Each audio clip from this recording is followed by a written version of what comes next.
ॐ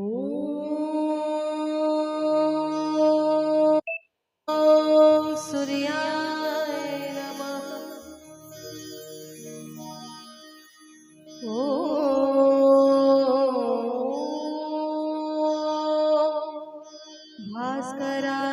भास्कराय नमः।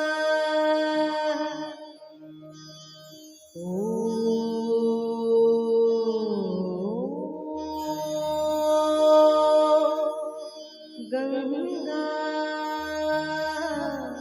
नमः।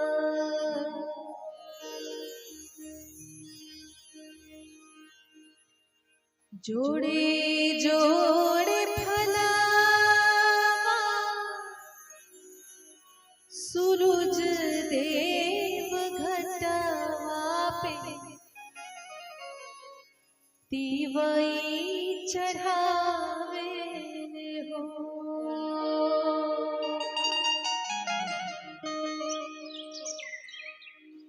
जोड़े जोड़े फलवा सूरज देव घटवा पे तिवई चढ़ावे हो।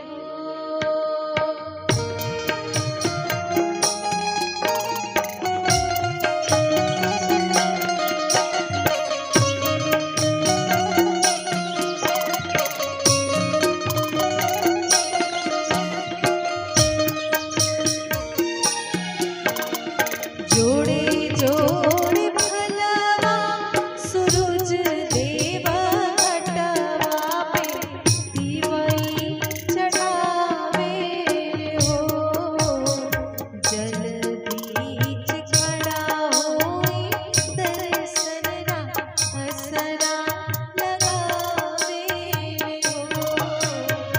जल बीच खड़ा होई दर्शन रा असरा लगावे हो। जोड़े जोड़े फलवा सूरज देव घटवा पे तिवई चढ़ावे हो।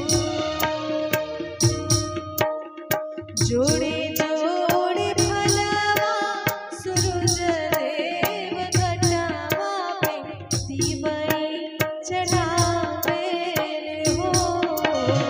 जल बीच खड़ा होई दर्शन रा असरा लगावे हो। जल बीच खड़ा होई दर्शन रा असरा लगावे हो।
छठी मैया की, सूर्य भगवान की, अपने अपने माता पिता की। बहुत बहुत एक बार फिर से आप सभी को डिम्पल भूमि का प्रणाम।